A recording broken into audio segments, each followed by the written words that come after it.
Good evening. Welcome to the Trey Olds Radio Show. My name is Trey Olds. Thank you for joining me tonight. My special guest tonight is actor Mr. David Frankham. Join us in a minute. Thank you. Radio interview show called The Bright Light. So I understand you do the same thing. You chat away on the internet. Is that right? Oh, yes. Mm-hmm. And do you enjoy it? I loved doing my show all those years ago.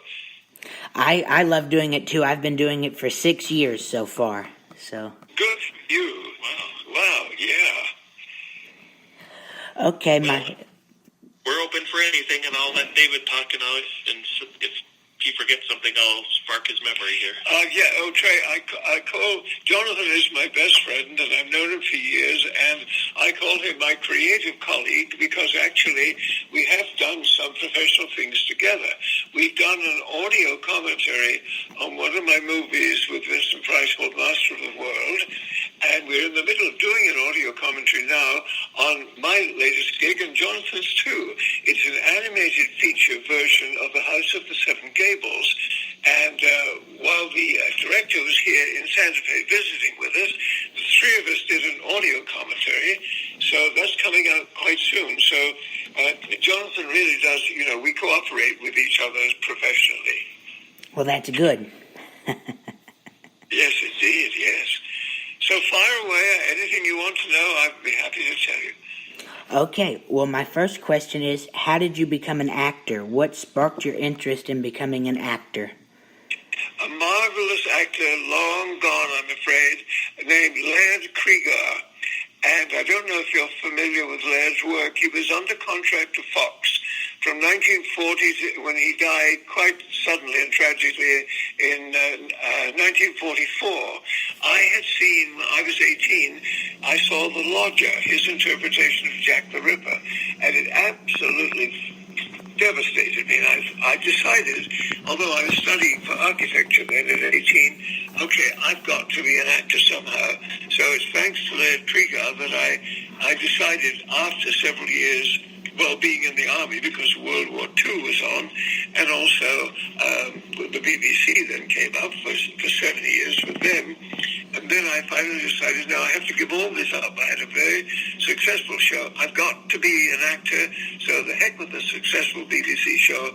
I'm hopping on the Queen Mary and arriving with only $750 in my pocket in LA. And that's how I got started, thanks to Laird Krieger. Wow, that's an interesting story. And did you get started in the theater? Like, did you? No, I wish I'd had that kind of training. I not only arrived with only $750 in November of 1955, I had absolutely no experience whatsoever at being an actor. But I had, thanks to my talk show, I had made some good friends. There'll be, far distant names now, Trey, I'm afraid. There's Larry Parks and Betty Garrett, and they were guests on my show. Larry was the star of the Jolson story and was a hugely popular actor in the late 40s into the 50s. So I had contacts, and the lady who got me onto the boat and over to L.A. was, at the time, a hugely significant, popular singer named Rosemary Clooney. So I arrived. Oh, yes. You know her? Mm-hmm. Yes. Yeah. Lovely. I have everything, every lyric she ever breathed, I have on all of my box sets of her wonderful career. So I had these contacts, but that's all I had. I had absolutely no experience. And then I can make this short, I got an agent, I told her the truth, and she said, well, we'll just have to hope something comes up that you'll feel comfortable with a line here or there, And because Rosemary was putting me into radio at the beginning of 1956, I had some income to kind of, bolster up my $750, which was fast disappearing. And I thought, well, one day I'll rub shoulders with somebody in the movie business or television, and maybe they'll give me a line here and there. Well, the fates decided otherwise, and Roddy McDowell had just signed to do a guest star appearance on a live show called Matinee Theater. and an adaptation of a play by Daphne du Maurier called September Tide. So to make this long story even shorter, Ronnie suddenly had a call to go to New York to do a play. And his best friend, who incidentally was married till his death to Angela Lansbury, who was our best friend, called my agent and said, hey, get David out to NBC as soon as you can. They start readings and rehearsals tomorrow, so they've got to make a decision today. So I rushed off and stared the casting director in the eye and said, oh, yes, I've had a lot of experience, which was not true, Trey, not true. And he said, okay, we'll take a chance. Part's yours. So instead of doing one line here or there, I went home thinking, oh my gosh, now I'm a guest star on a television show with 25 million viewers. It's a live show, and I don't know if I can pull it off. Fortunately, by the end of the week with rehearsals, touch wood, I was able to pull it off. But no, I had no acting experience at all. I quickly actually joined an acting group because I thought, I better find out how to do what I'm doing.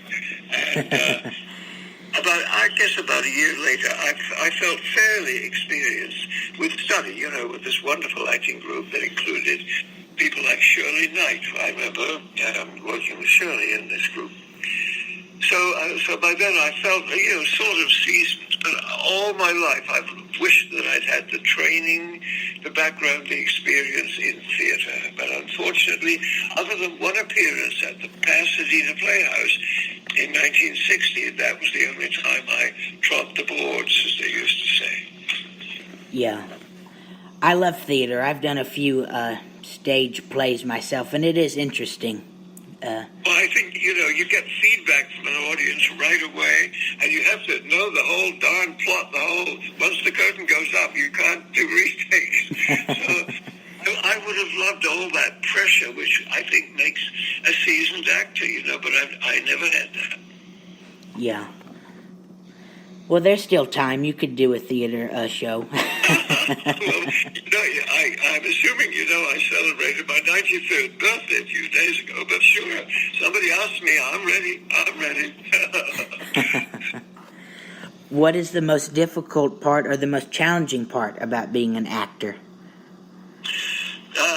Making audiences believe that you believe. I have two basic thoughts about acting, and I had that even before I did that first show. You have to believe the character that you're playing, but really believe it, and you have to listen. I noticed on Turner Classic Movies, are you familiar with that channel, by the way? Mm-hmm. Oh, yeah.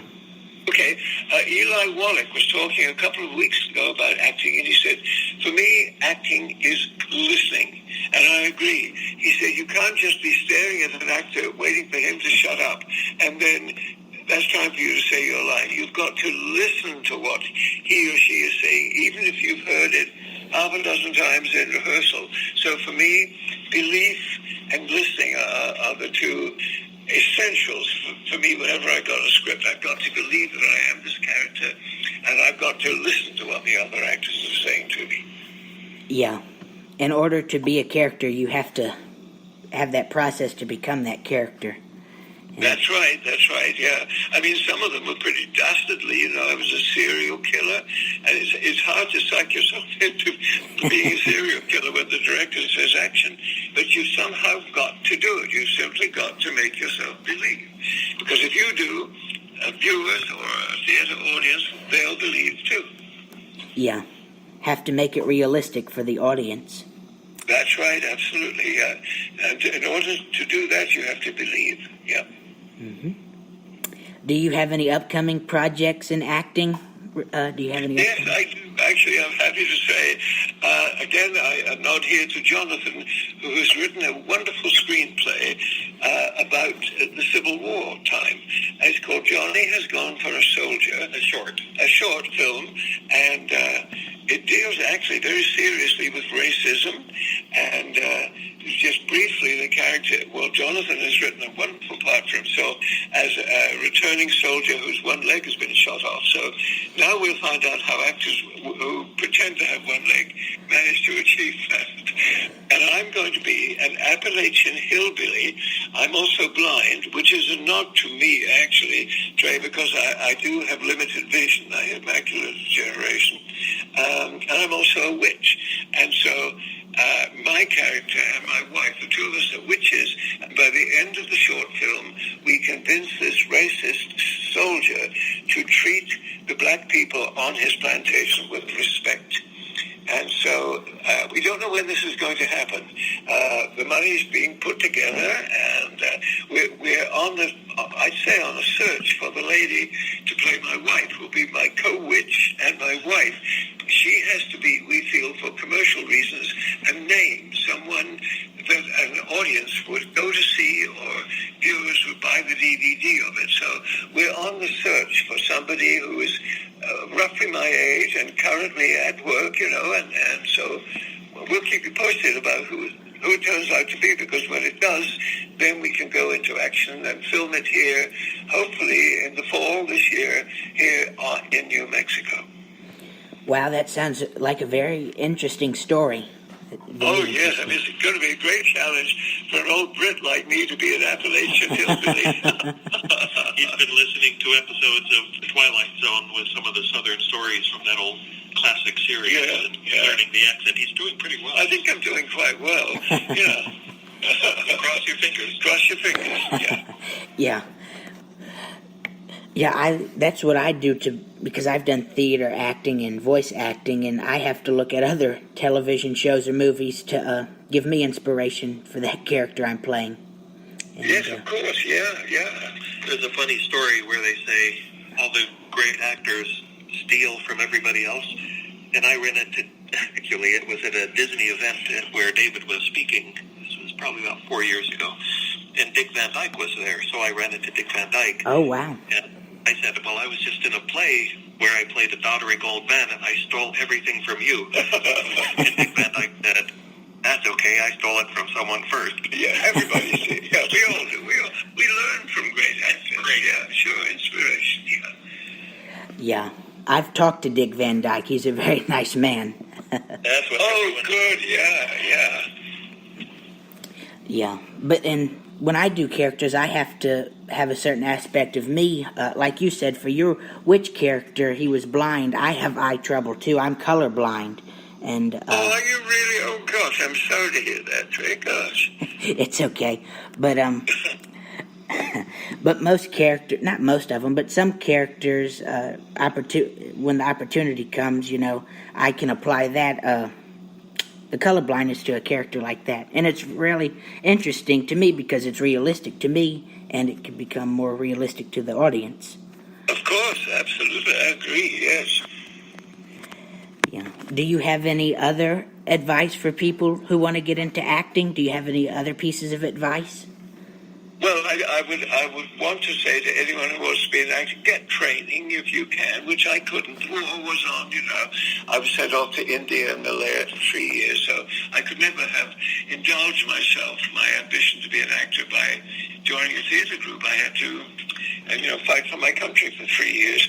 So I would always say to a new young actor, if you can, get into a group, work with an audience, go out each night when the curtain goes up and work towards an audience, because I believe theatrical training is absolutely invaluable to an actor.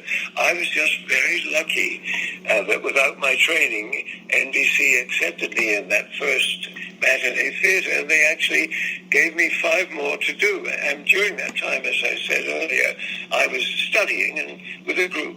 So again, study is essential, but I think the real getting on the stage and working is the best way to start your potential career anyway as an actor, Yeah. Because from that you go into television, you go into movies, still radio if they still have radio, but it should all stem from a very solid background in theater, I believe.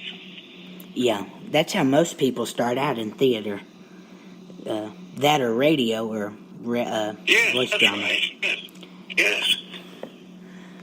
Well, Mr. Frankham, it's been a real pleasure talking to you and hearing about your career, and thank you very much. You're most welcome. I wish you'd call me David. So anyway, thank you very much, Trey.